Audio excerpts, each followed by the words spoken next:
Whenever you are.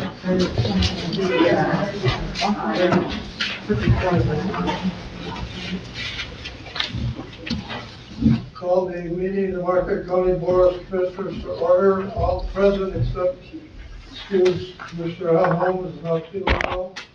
Stand for the pledge, please.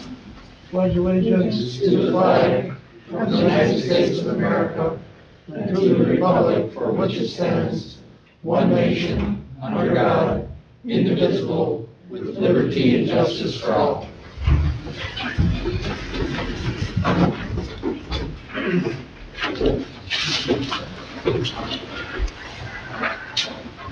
Approval of the minutes of the following meeting, the organizational meeting held on January 4th, 2022. Your pleasure. Approve the minutes as presented. Moved by Commissioner DePietro. Support. Supported by Commissioner Adamini. Questions or comments on the minutes? All in favor say aye. Aye. Opposed? No proclamations, presentations, and awards. Approval of the agenda with the permission of the board. I guess we'd like to add a closed session. You want to? Yeah, motion to add closed session. Do we need to add a number to it? So your motion is to adopt the agenda with the addition of a closed session? Correct. And I'll support that. What, you want to state exactly what official language is, Wendy? You want I me can do that.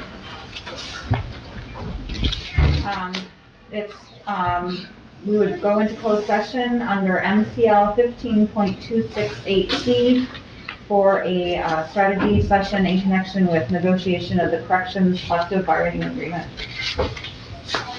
That was my motion. Yes. Support on it. All in favor, say aye. Aye. Opposed? So now we go back and just do the agenda, get a motion and a support on that, right? So, Well, we kind of did it together, see, that's why I amended him, I said, are you doing the agenda with the addition of the closed session? And he did, so we did it all at once. okay, that's fine. Okay. All right. Next, public comment, anyone wishing to address the board, please come forward, state your name and address, and you can speak. Public comment. For your pleasure, Mr. Commissioner, this is the December Marquette County Sheriff's Office statistics. The road patrol civil papers received 144, we served 122, we policed 50 accidents, 91 citations were issued, calls for service were 241 with 28 arrests. The jail, they lodged 44 males, 11 females, released 48 males, and released 17 females. Average daily population is 51, average 7 federal inmates per day. And COVID does remain a challenge with the staff and inmates. With search and rescue, they had training, dive proficiency qualifications, search and rescue winter equipment, familiarization, and canine tracking obedience.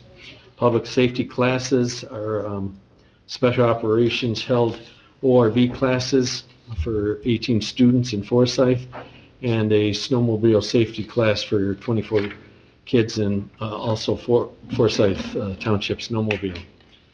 The Rescue 131, they had their end of the year review at the Negaunee City Fire Hall, called for assistance. Richmond Township structure fire, Ely Township personal injury accident, Scandia Township personal injury accident, Negaunee Township personal injury accident, Sands Township personal injury accident, Forsyth Township a structure fire, Humboldt Township a structure fire. We announced the 2 officers of the year, and they were chosen by their peers, and that was Officer Dean Rushford, 37 years as a sheriff's officer, training. He's a trainer. He teaches alcohol traffic education. He's well known throughout the community, especially in the West End. And then corrections, Jeff DeRue. He's been an officer 20 years, very experienced with a lot of knowledge and willingness to go up and above beyond to get the job done, especially with the extra challenges have been presented by the pandemic. If any questions?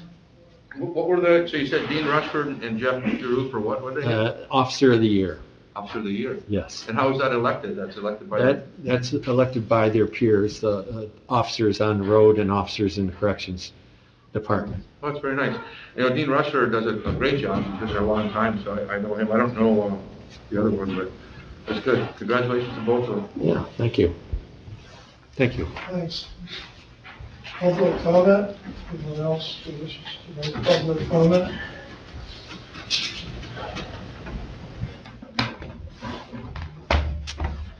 Well, good afternoon, County Board members. I think most of you may know me. I'm Darlene Allen, and I live at 805 North Front Street in Marquette. I'm the current president of the League of Women Voters of Marquette County. The League is a nonpartisan organization. We're a group of local volunteers who work together to defend voting rights and to encourage active and informed participation in government. And I'm here this evening as an official representative of our local league.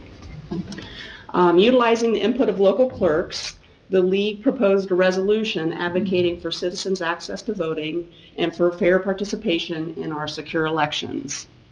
And I want to extend a special thank you to Linda Talsma, Marquette County Clerk, for all of her help with improving and localizing the resolution for us.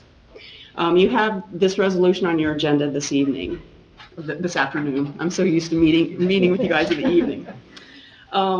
In November, our local league board of directors passed its own resolution expressing our opposition to any legislation or actions that restrict access to voting or make election administration less equitable and efficient. Since that time, 4 municipalities in Marquette County have adopted versions of this resolution.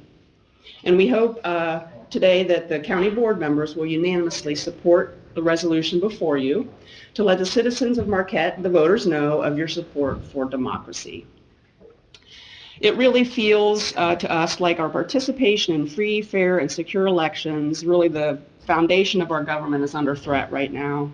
It's disheartening to the League that there are so many bills, petitions, and actions that are in the works in Michigan and across the country that will restrict voters' access to the ballot and to make election administration less efficient and effective. Our last presidential election was one of the most secure in history. Michigan already has many safeguards in place for good elections. And the majority of our citizens believe in the right and the importance of voting. In 2018, Michigan voters overwhelmingly voted to amend the Constitution to help voters, not to take rights away. Much of the legislation and the petitioning that we are seeing in Michigan is not only unnecessary, they actually disenfranchise voters from participating in a fundamental action in our democracy, and that's voting. So we ask the board adopt this resolution, and that also as individuals, you help us to speak out in opposition to the legislation and actions that would restrict our voting rights. We have good election practice in place. Our Secretary of State has an agenda to make them even better and at the same time continue to approve access to voting. So we really believe that we all need to be thinking about this issue and talking about it and paying attention and doing our best to preserve and improve the access to voting for all of our citizens. And we need to make sure we continue to support our clerks, our poll workers, and other election officials in doing their very difficult jobs that they do quite well. So I asked for the Marquette County Board's voice to be heard on this as well, and I thank you for your time. Thank you for your work on it. It's the more important question in America than having access to the ballot box for as many of our citizens as possible. So it's a great resolution that the board will consider here. Mr. Chairman, I'll move that we adopt the resolution. You're jumping ahead in our agenda. Okay, then wait. Just quick comment, I appreciate the work that the League of Women Voters did along with the county clerk input into it. Come up with a great resolution that we can support and send to our legislators. and let them know what we think of some of the shenanigans that went on in the legislature, as well as the governor, who hasn't approved any of it, but they did make the effort in this state to do some of these unfortunate things. Well, thank you, and thank you all for your service as well, too. Next, public comment. Just to follow up, and I realize I think I'm preaching to the choir from all the comments, but I'm Priscilla Burnham, and I live at 2021 Woodland Avenue, and I'm also here on behalf of the League of Women Voters of Marquette County as the Vice President for Voter Services. As we've seen from the November 2020 election, democracy is not guaranteed. It requires nurturing, vigilance, and active support of concerned citizens. Someone has coined the phrase, democracy is not a spectator sport. And I think that's truer now than it has ever been in perhaps the history of our country.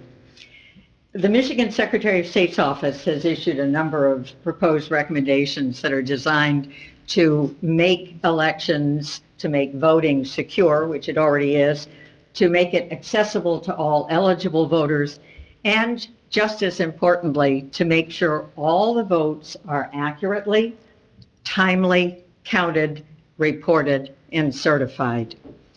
Since the clerks are the ones who administer our elections, and these are the ones who are most directly affected by the changes that are being proposed, but that have also been passed, we sought their input before submitting the resolution. We would like to share with you just some of the key recommendations that our county clerk, Linda Talsma, and the other clerks that we've spoken with support. And they are attached to the resolution. Number one, make Election Day a state holiday. This would make it easier for citizens to vote, to recruit poll workers, and it would also free up public schools, which are places that people are comfortable being in and familiar with as places for polling. Allow overseas members and their spouses to return their ballots electronically. This would be a benefit to them, and also more secure and private. Key, earmark sufficient election funding to recruit, train, and retain needed election workers, to add sufficient election equipment such as secure ballot drop boxes and tabulators, and to support voters with disabilities.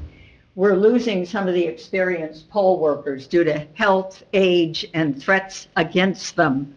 And this becomes a critical need, and the funding is, of course, essential. 4, establish early in-person voting and allow the processing of absentee ballots the weekend prior to Election Day. As Linda has indicated, the smaller townships can't stay open 5 days a week, but a weekend when people could come in to vote in person, and if they could begin counting the absentee ballots, it would put them on track to be able to do the counting in a much more timely fashion. And as we know, not counting the ballots timely leads to all sorts of problems. 5, mandate the same training standards for election workers and election challengers so everyone knows the rules. And 6, this one's a little complicated, but require that any rule governing the mailing of absentee ballot applications to registered voters by the state or local election administrators must apply equally to all other non-governmental organizations, including nonpartisan voter engagement groups like the League and political parties. We hope that this will reduce the confusion that voters experience when they get a multitude of official-looking absentee ballot applications, so that they don't call Linda multiple times saying, how come I got 6 absentee ballot applications? So partly it's education, which the funding would help, but it's also making sure that it's clear what's happening. Thank you for your consideration, and we really do appreciate your considering this resolution. If members of the public who support the resolution would like to stand, it would save you guys time. Thank you. Thank the citizens for their work in support of democracy. I can't think of anything more important that any group could be doing at this point in time than exactly that. Other public comment? Mr. Chairman? We've got one online. It's a Carolyn report. Carlin, report. Carlin, you want to speak? Yes, okay. Commissioners, democracy is in grave peril, and we expect our Carlin report from 1279 Lakeshore Park Place in Marquette. And we expect our elected officials to represent us. Michiganders voted yes on Proposition 3 in 2018 to make it easier to register to vote by a 67% majority. We had a 2020 election during a pandemic that had record turnout. There were 200 audits and a Republican-led Senate committee which chased down every cockamamie allegation found, and they found no credible evidence of fraud. It was a fairly conducted, fairly counted election, and the policies and processes that we have in place work.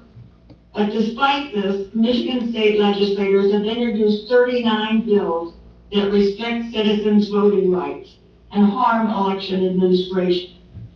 The so-called Secure Michigan Vote petition drive will allow only 4% of Michigan voters, the signers of this petition, to do an end run around Proposition 3, the will of the majority of Michigan voters and the governor's veto. And it will secure the vote for just a privileged few. But the elderly, people of color, young voters, those of us who would like to vote absentee will have a harder time to gain access.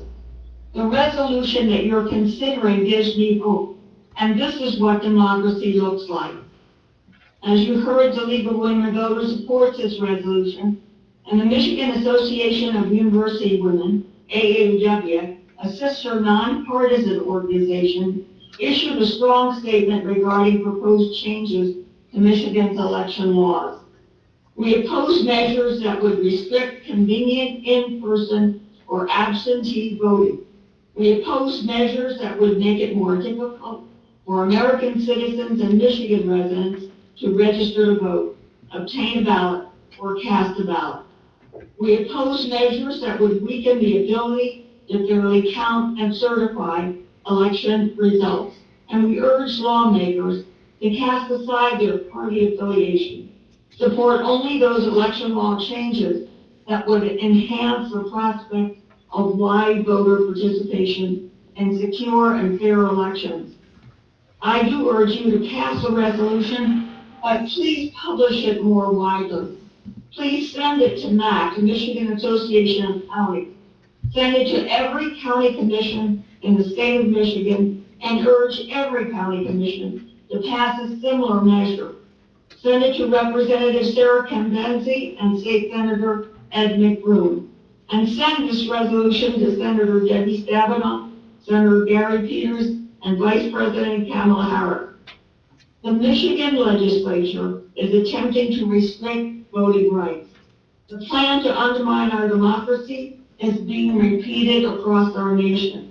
There are 440 bills restricting voter access that have been introduced in 49 other states, and 19 of the states actually passed 34 laws restricting access to voting.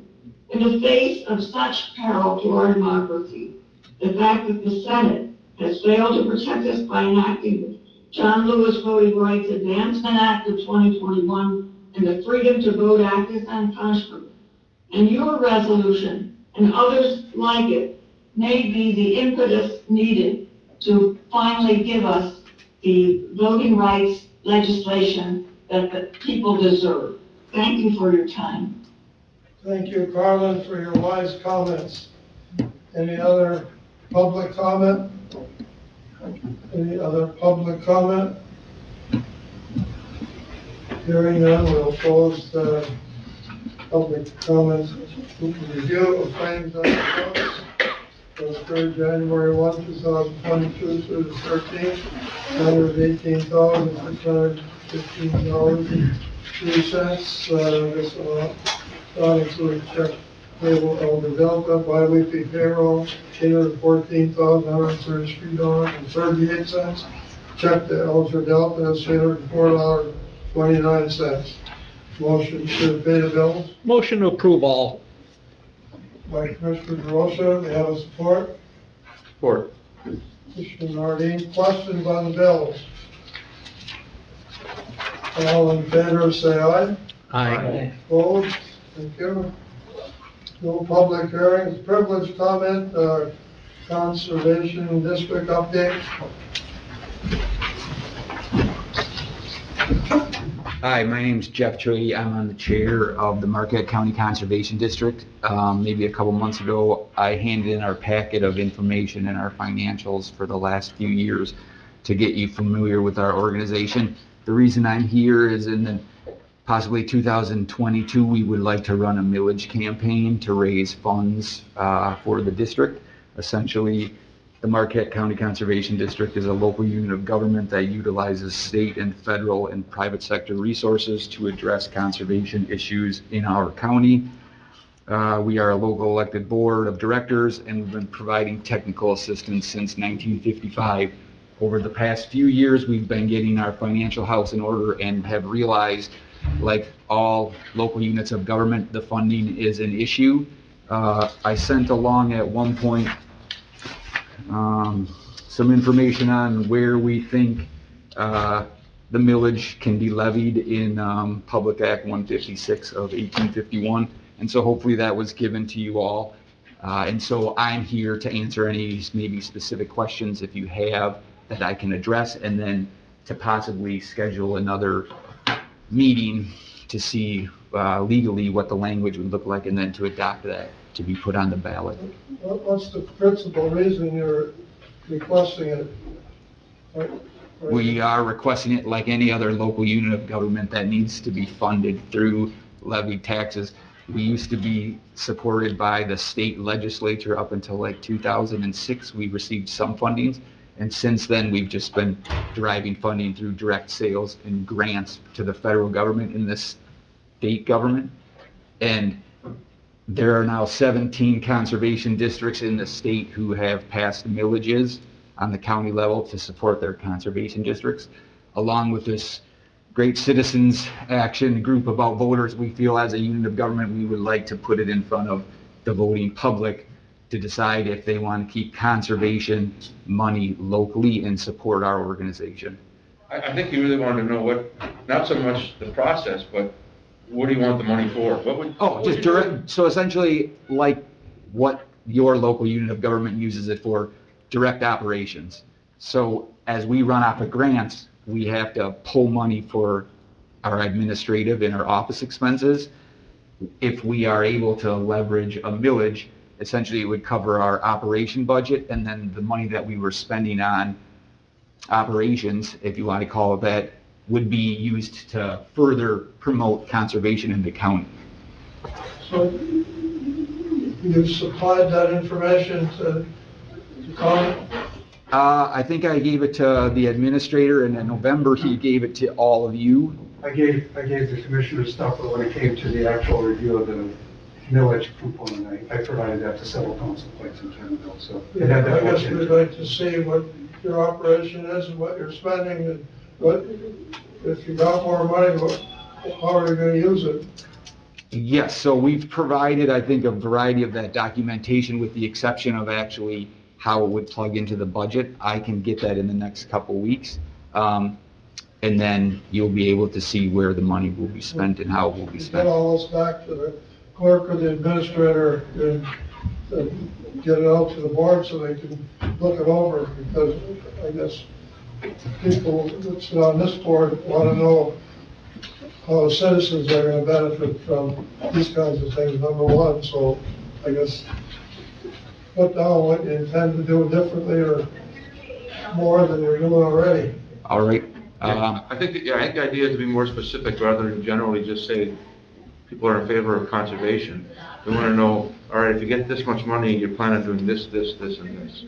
Yes. And then I guess the other question I would have is that, how much money are you looking for? So is it a half of a mil or a quarter of a mil or 2 Yeah, so I mils? think I did provide that language, and your legal counsel was reviewing it as well as reviewing it to see, if this, Public Act 156 allows for, the county commissioners to approve that language to be put in front of the ballot. Essentially, we would be looking for 0.05 mils for 10 years. So I think with the treasurer's numbers, that's roughly $135,000, from the taxer. So it's 5 cents on $1,000, $5 for $100,000 of taxable value. I figured it wasn't really much, so 0.05, yeah. So if you can supply more details for the board, they'll take a look at it all, and I guess we'll give you an answer. Yep, so we would be looking for your support, and then, hopefully, I'll get that information to you, and we'll have another time where we can come and talk, so we can meet the deadlines for this summer or fall's, election cycle. Thank you. Thank you. Next informational item, Invest UP report for advisory committee response, motion to accept for file and accept comment. Move to accept it for file and comment. Moved by Commissioner Nardine, do I have support? Support. Commissioner Aramidi, I guess, a lot of the things in there, the airport was already moving forward on, I guess, probably 2/3 of them, so not too much new there, but a lot of good ideas of ways that we can improve it. Do you have any comments on it, Dwayne? No, I don't have any comment, Chairperson.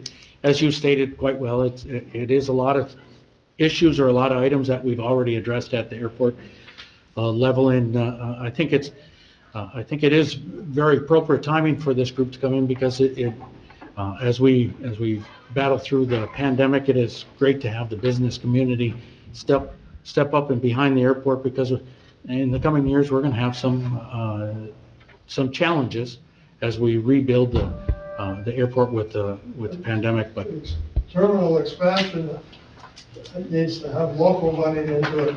That is So that's correct. something that has to be considered, because you're talking considerable money there. yes, we are a very considerable bit of money.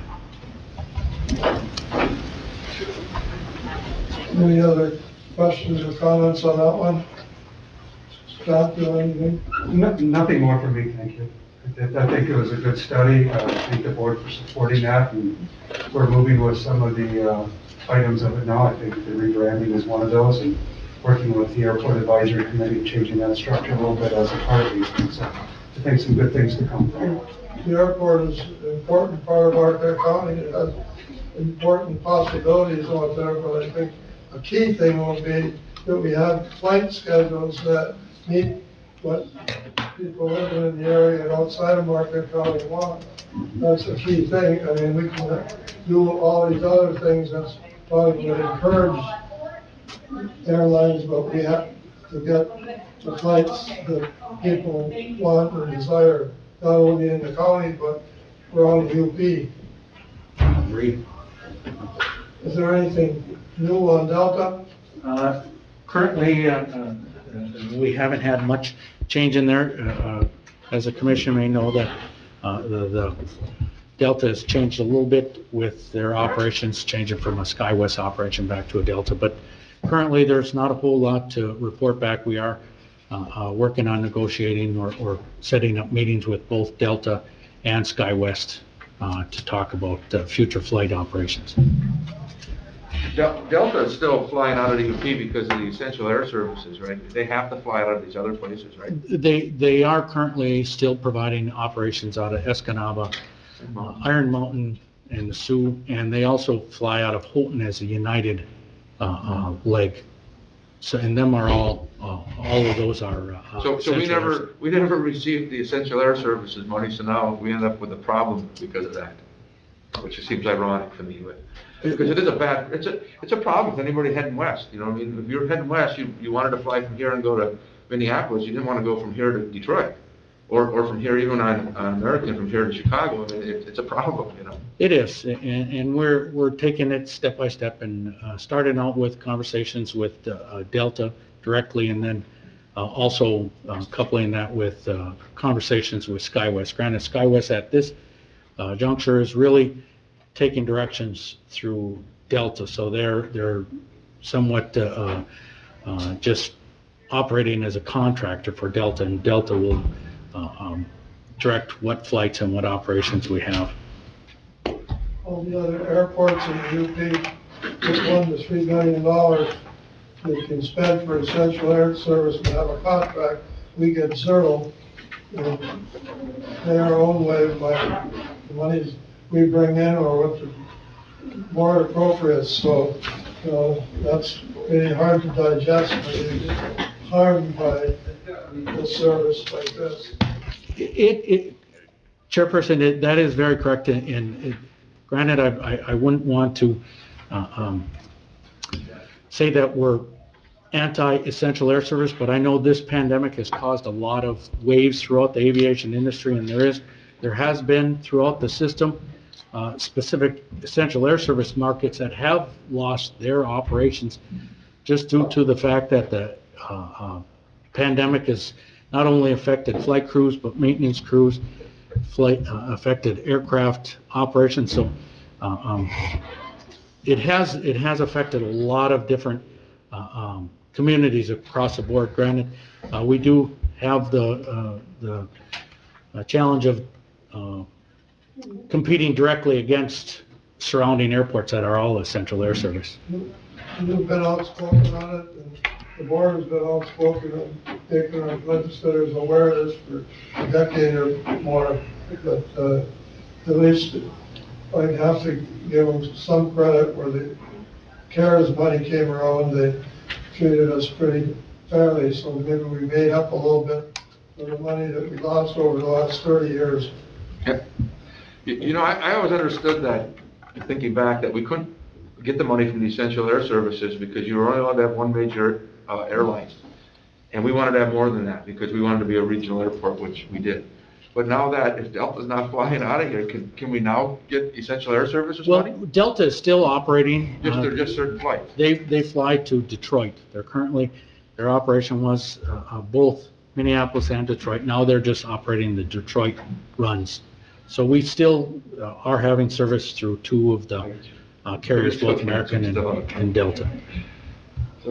It is challenging, but hopefully as we move forward in this pandemic, things are going to change, and the end result may be in our favor with the challenges that some of these markets that cannot support their own flights may actually be affected in the long term by the airline saying it does not make sense for us to operate there, even with the subsidy.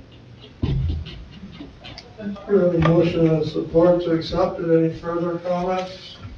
All in favor, say aye. Aye. Opposed? Next are the action items, a resolution supporting the cause of protecting democracy, promoting policies that protect access to the ballot for voters, and building on the progress of the 2020 elections. This was worked on by the League of Women Voters and our county clerk. Mr. Chairman, I'll remove my earlier motion to approve this. And it's a great thing. And we ought to be doing it, and we hope everybody else is. Motion to support the resolution. I'll support Commissioner Adamini. I guess one part in there that everybody should understand is, whereas in 2018, Michigan voters overwhelmingly supported amending the Constitution to expand voting rights, make it easier to register, easier to vote by the following percentages of votes cast. Proposition 3 was 68% support among Marquette County voters, 67% statewide. Now, why would political parties be trying to put roadblocks up in the legislature when the people have spoken on the issue and made very clear what they support? So that's the kind of politics that we got going in a number of states in the United States of America, unfortunately, that people aren't listening to the people. It's all a search for power, regardless of how we get it. Other comments? I'd just like to make a comment. I'd like to applaud the League of Women Voters nonpartisan effort along with the clerk in developing a very comprehensive, well-written resolution. Thank you for your effort. So we'd like to have this sent, I guess, to the 83 counties, to the chair of the boards in the 83 counties, to the legislators representing certainly the Upper Peninsula, to the governor's office, the secretary of state, and our federal representatives and senators, and I guess send a copy to the president as well.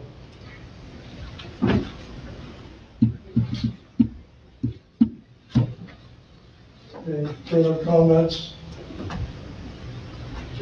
Keep a roll call vote, please. Commissioner Adamini? Yes. Commissioner Nordine? Yes. Commissioner DePietro? Yes. Commissioner DeRosa? Yes. Chairperson Clinton? Yes. Thank the League of Women Voters for their efforts and all the good that you do for democracy in Marquette County and throughout the state of Michigan and everywhere else that you're located. There needs to be more people of goodwill speaking up about right and wrong in this country when it comes to our political systems. Next. Application for business operation airframe and power plant repair. Howard Sawyer, this comes from Quebec, which is another operator on the Air Mountain area, and you want to comment on it, Dwayne? Yeah, Commissioner. What Quebec, they came up, as this commission may recall, back in early or late in 2021, Quebec approached the airport to see if there was any opportunity for them to open up a airframe and power plant repair station at the airport. They started off looking at facilities. We toured some of our facilities, following up with them approving Hangar 402. We looked to develop a lease with Quebec Aviation. One of the final steps with this process is tied to our minimum standards. This is a document that this board approved back in November of 2018, and what the minimum standards establishes is more of a benchmark of procedures that the airport and vendors have to follow when applying for various operations at the airport, which encompass the FBO, airframe and power plant repair stations, flight lessons, flying clubs, various of other entities that would potentially operate out of the airport. With that, following that document, Quebec needed to apply with, starting with the application as was attached to the memo. There is an application process that Quebec had completed. They provided information that was required, considering that the operation is just a minimal operation, not quite as comprehensive as an FBO operation, just requiring certain... How many workers will they have? Well, currently, they have one full-time and they have one part-time, and then Mr. Kubik, Chad Kubik, will periodically come up and... Get 3 or 4 possible jobs out of it, along with Able Medical is buying the building out there, and it's gone from about 10 people up to 50. And their extrusion is at 46, soon you're going to be close to 100 jobs at Sawyer over the next year or two. Yeah, there are a lot of improvements at the airport are developing. Even considering the pandemic, we are continuing to expand the operation. With this, again, going back to the operation, Kubik Aviation will be operating as a specialized aviation service operator, or an SASO, under the minimum standards. They completed the application. We feel that this will be a bonus, or a very beneficial for the airport's operation and the tenants. So our recommendation to the commissioners is to authorize civil council to draft an operating agreement between Marquette County and Kubik Aviation to operate an airframe and power plant repair operation at Sawyer, and have the agreement running concurrent with their current hangar lease for Hangar 402. Kubik is a good operator in our mountain. He could find phrases and will provide some competition out there, which is another good thing. I move approval of staff's recommendation. I'd like to interrupt slightly. With the lease, the starting of this, it should be going forward with this, given the lease is in place, but this cannot start going backwards. It has to be going forward. So you're approving it from kind of this day forward, not concur back to January 1st. That was clear as mud. Okay. Well, that could be helpful. So what I'm trying to say is, you're approving this portion of the work, the approval of the power plant, the thing that's coming to you today. From this day forward, it will still be tied to the lease, but It's not mimicking the lease. The lease already started. I got you. Yeah, that's all I'm trying to So say. we have a motion by Commissioner Nordine, to have a support. Support. Support. Commissioner Alabama. I think it's a real positive out there. This is something that some of the players have been hoping for, to see a little competition. Although Boreal is the one that's Boreal, we still have Boreal, right? Yes. So they're, this is competition for Boreal.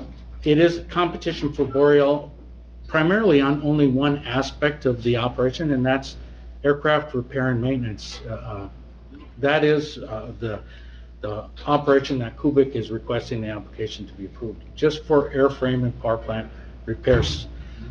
Granted, it doesn't limit them if they, as they go forward, to expand on that, because Kubik Aviation does provide other services. They provide avionics repair and services, and I would suspect that they could continue to expand this operation as they see a need at the Sawyer Airport. And granted, again, competition, I feel, is appropriate. I have no problem with that. I'm not here to protect Boreal. I'm glad Boreal's been a good tenant all these years, but just the same, it's capitalism. You know, we want competition, so. So we have a motion and a support. Further questions or comments? It's good news for Sawyer, anyway. Yes. All in favor, say aye. Aye. Opposed? Next, FAA CARES grant, snow removal equipment purchase. This is for 2 snowplows, right? That is correct. That is correct. This is through the award of CARES Act monies that we received. Marquette County, in with the CARES Act, Marquette County is allowed to make various purchases to support the general operation of the airport. There's 2 aspects. There's general operating expenses, and then there's developmental projects. This falls under the general operating expenses, allows us to purchase and replace snow removal equipment without having to go full-fledged into a developmental project. So staff prepared a request for proposals. We submitted it out for advertisement. We got 3 responsive bids from MB Company, Industrial Marketing, and Wausau Truck. Now, we originally estimated the cost of these 2 snow removal equipment vehicles to come to $1,068,816. That was our estimate for the 2 plows. As you can see on the memo, MB Company, their base bid was $1,038,206. Industrial Marketing was $828,200.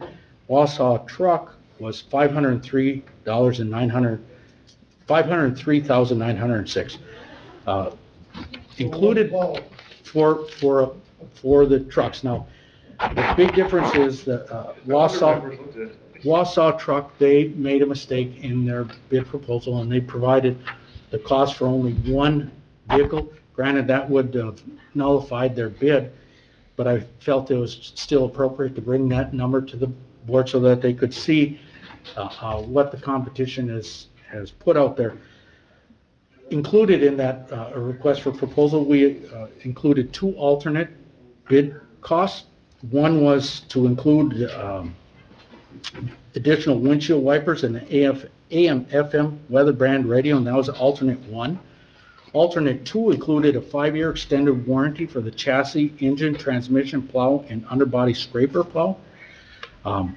After a complete review of the bids and a further review of the industrial marketing bid, staff confirmed that the industrial marketing is compliant with the bid specifications as advertised. They provided the signatures on the Buy American, and we're getting the final documentation on that. While including both alternate one and alternate two, the base bid of industrial marketing still remains the low bid. The additional equipment and extended warranty would provide Marquette County's Sawyer International Airport a very good value and will benefit the operating staff on several levels, knowing that we would have an extended 5-year warranty on this equipment moving forward. Our recommendation is to award the snow removal equipment bid to industrial marketing for the 2 runway snow plows as described in the bid specification at the cost of $919,098. And that will include both alternate 1 and 2 and authorize a purchase order to be issued to industrial marketing. Dwayne, I got a few questions. It wasn't that terribly long ago we purchased a broom in the past. How has that broom worked out? The broom, we have utilized our brooms quite effectively. They, in an operation like today, they become essential part of the snow clearing because as you may know, plowing snow, it doesn't clean the pavement surfaces down. Brooms will bring it right down to the pavement as long as you don't let the snow accumulate beyond its capabilities. So like a day like today, we'll be out there with our snow brooms cleaning the runways more directly than we would with the plows. Okay, so what's the standard warranty on these trucks? Standard warranty, according to the FAA, with their requirements, the manufacturer has to at least give a 1-year warranty on the equipment.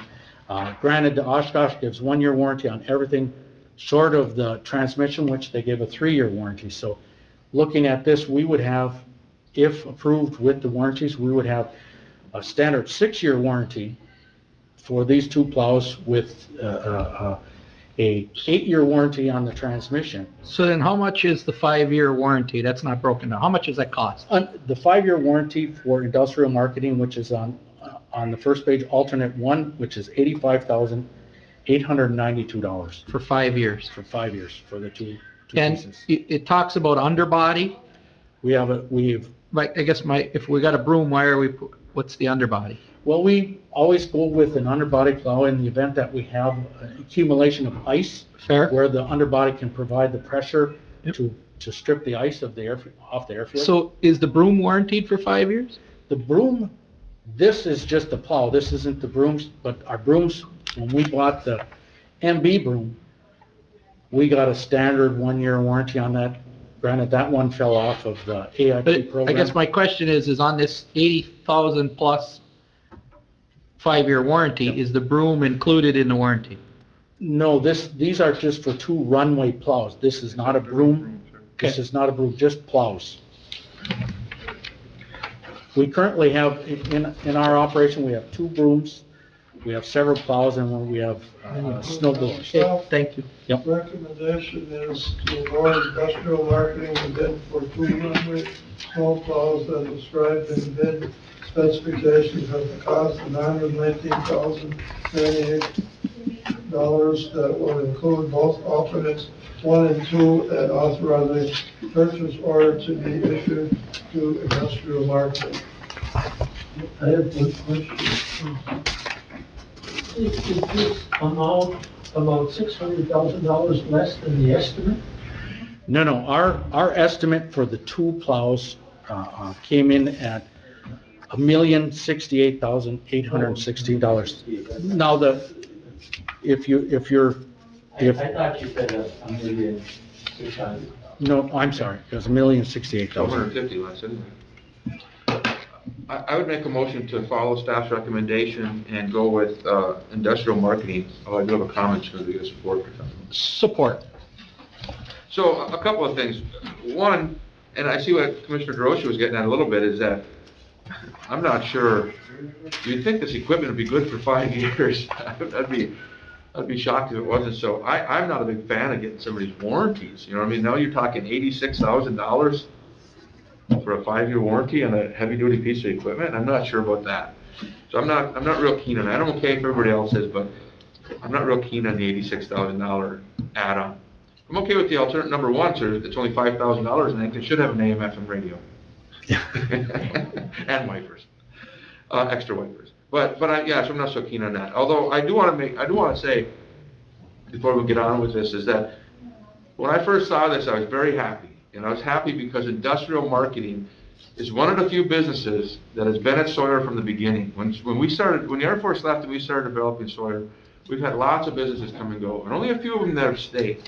And, you got the sawmill that was, Sawyer Lumber, and then LP, and El Potlatch. You got Superior Extrusion. You only got a few.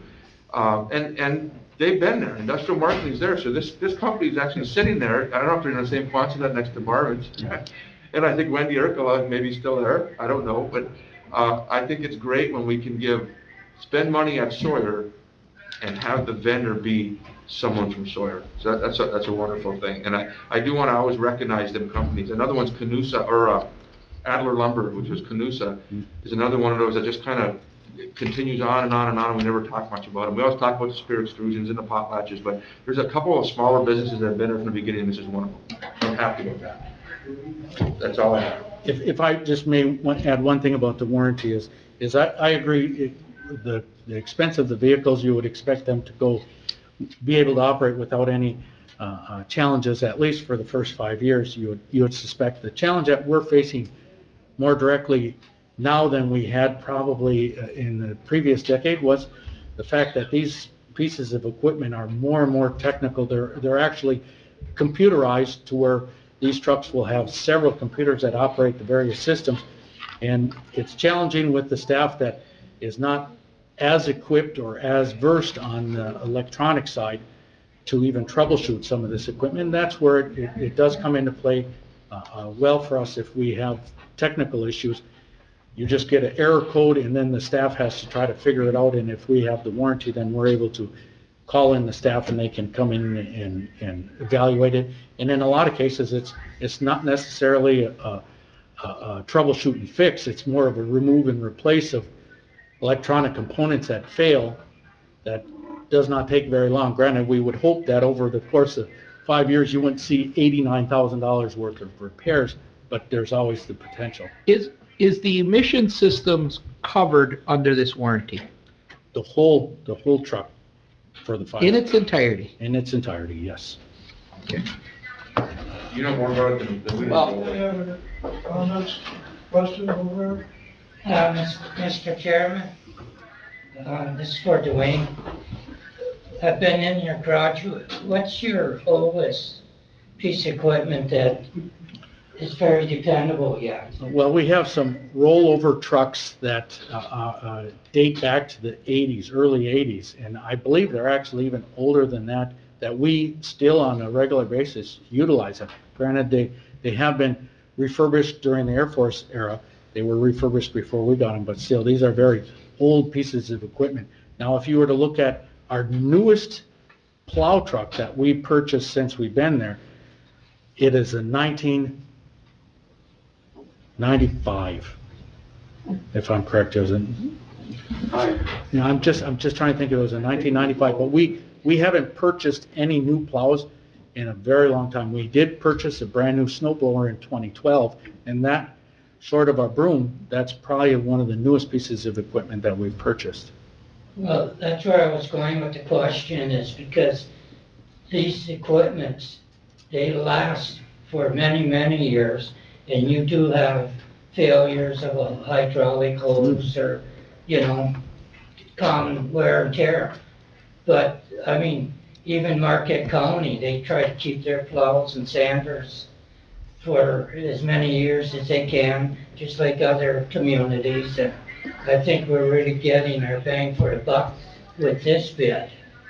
I know this equipment. I've been involved with it, and I drove them, and I know the comfortability. This is a 22nd century piece of equipment. That is correct, So yes. sometime if you have a nice strong whiteout this week, call your commissioners, tell them, come on out for a ride. And let them see what's really going on behind the wheel, So, thank you, Mr. Chairman. Motion on the support to award to the industrial marketing bid for 2 runways. I got one more comment if I could. The only question I have for Elaine is, are you gonna sell the other ones that these are replacing so that we don't end up with not enough room and then you're gonna come back and want a garage? No, we are in the process of shifting out equipment and making accommodations, because we understand that space, even though Sawyer is assumed to have a lot of unlimited space, we are running out of space, and it's time for us to start to upgrade the equipment and phase out some of the stuff and sell it so that we can recoup something. Okay, thank you. Recommendation to award the bid to industrial marketing for 2 runway snowplows at the cost of $919,098. That would include alternates 1 and 2. And authorize the purchase order to be issued to industrial marketing. There's a motion and a support. Further questions? All in favor, say aye. Aye. Opposed? Next, aircraft emergency response agreement and public safety building lease recommendation with Forsyth Township. Sure, this has been an ongoing lease of our public safety building by Forsyth Township, and in essence, a mutual aid agreement that we've had in place for many, many years. And we're happy to bring that back to you. The lease is expired as it currently sits, and so we're asking the board to consider, we're looking at a 3-year lease with it at this point. The public safety building was built probably in the early 2000s, and they've been in ever since, and we charge them $1 a year for that. And what that does is it provides Forsyth Township, it used to be combined with West Township, it's primarily Forsyth, a place to have their rescue vehicles there, which benefits Sawyer, and it benefits us and our tenants for our insurance ratings, for insurance out there for everybody. We also have to have some kind of arrangement with them for mutual aid. It's a little bit different when you have an airport with mutual aid needs than another community, because there's lock gates and other training requirements that are much different than you would normally do with the traditional municipal fire department. So we worked out a price with that, with $15,000 a year for that we pay them. It's worked really well. We also would provide them some sewer bath time, and we reimburse them for any training costs or time that they respond to service calls out there, but they've never billed us, if I recall, from any of those. It's been good. We get good responses at our mutual aid training sessions, and I think it's been a good thing to have in place, and we recommend the board's consideration of this evening. President, supervisors who've been in office there have been good to work with at Sawyer for everything, to be very frank about it, and it was a pleasure, especially early on. We had a lot of different couple of individuals to work by and get business done with, so this is a good arrangement. Do we have a motion on this one? I'll make a motion that we enter into this as recommended by staff. Support. Support. And I gotta make a comment about this, right? Because I was involved back when this building was built. And I'll tell you, it's not what we thought it was gonna be. It's not quite what we envisioned. When we first did this building, we were working with Forsyth Fire Department and Scandia West Branch. And West Branch was supposed to put an ambulance in one of the bays, and we were supposed to put a fire truck in the other one. And we had this idea that the community at Sawyer was gonna develop into our fire departments and our EMS people, and there'd be those people responding to the thing. just never worked that way. And now, West Branch does not have an ambulance there, and they don't have EMS people, I don't think, that live at Sawyer. I don't know if we do have fire people, so when the alarm goes off, when people are coming, it just never worked the way we thought it was. But it does work, it does work. It's a scary thing, because when an aircraft catches fire, and it happens, it come down in midair, and something's on fire, and plastic is burning, which is poisonous, it's chlorine, and it lands, the airport only has, I think, one specialized person in the truck, and he's not allowed to go into the airplane. And so if that airplane lands, you're relying on these fire departments to go in there and save people's lives. So it's an important arrangement, and I think it works good.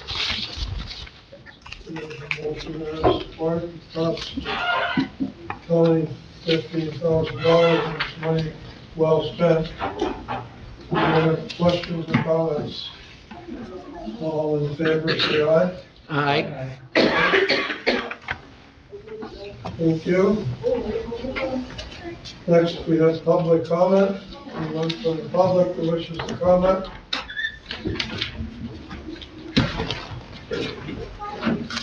Hi again. I just want to thank you all for passing the resolution. We certainly appreciate that. I want to thank Chairman Corkin for expanding the distribution to the counties throughout the state of Michigan and on the federal level as well. I think that'll be very helpful. And also, thank you all for your words of support for the league. I think we're really going to need it this next coming year. We've got the elections coming up, and then any kind of actions or education that we need to take regarding defending democracy, keeping elections safe, secure, and available. So thank you all, and we appreciate your continued support. We need organizations like yours all over the United States. Well, the league is across the United States, and we actually have a really great state league as well, too. So we're all doing the best we can out there. Thank you for your volunteer work. You're welcome. Public comment? Any other public comment? Commissioner comments, I guess, good news with some of the economic development going on at Sawyer over the next couple of years, and there's a lot of potential out there for a lot more growth, and by taking down 13 buildings in the next year, we greatly improve the aesthetics out there and open up some other green space. So it's exciting. The future looks exciting for development there. Mr. Chairman, again, this was part of my commissioner comment till the sheriff showed up, so everything he said I wrote down. I mean, I had written ahead of time a couple days ago, and I showed it to him to see if it was all right.